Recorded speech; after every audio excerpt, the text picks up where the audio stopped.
So today I thought I would show you how we keep hoses unfrozen during what I would call probably mild freezing weather. So where we live, it's real common for nights to get into like mid-20s, high 20s. So like weather that's going to freeze hoses, but not necessarily freeze an entire trough that cattle are actively drinking out of. Sorry, my baby's not real impressed with my video skills here.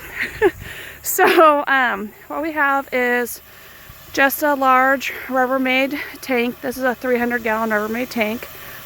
We actually have two hoses for this tank. So we have one that's connected to a float, and that's what's filling right now, the gray hose. And then you can see there's the green hose, and the green hose is not connected to anything. It's just laying in the tank.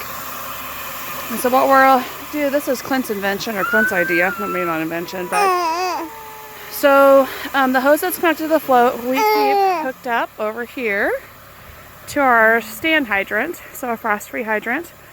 And like today, it's not freezing, so it will just stay connected to the hydrant during the day and stay on the float and fill as the cattle need it. So there's probably 20 cattle drinking out of this trough here right now.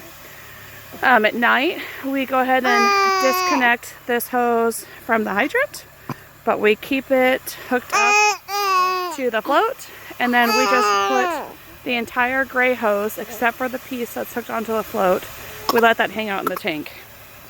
Inside the tank, this tank actually has a plug de-icer. So if you see there at the bottom, there's prongs, and that is connected here on the outside. Clint strategically located this tank right next to power for us. So the prong de-icer keeps the tank open, and since the hoses are inside of it, the hoses stay defrosted too, even when it gets to be freezing weather.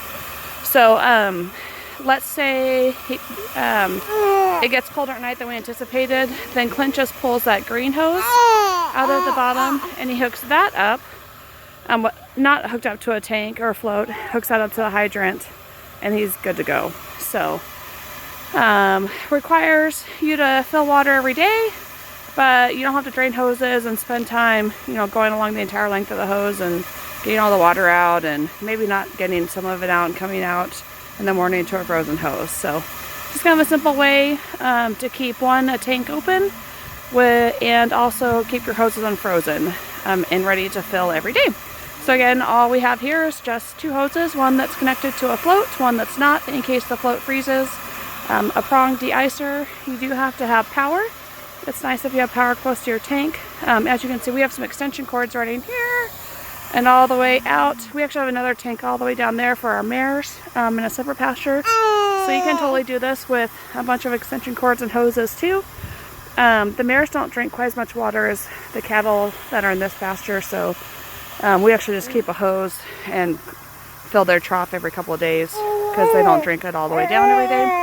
And Clint just drains that hose. But he does have a little tank here in case he wants to put the mare's hoses in that tank, and then they'll stay open too. So just some ideas on how to inexpensively keep hoses unfrozen. If you have questions, leave them in the comments. Have a great day.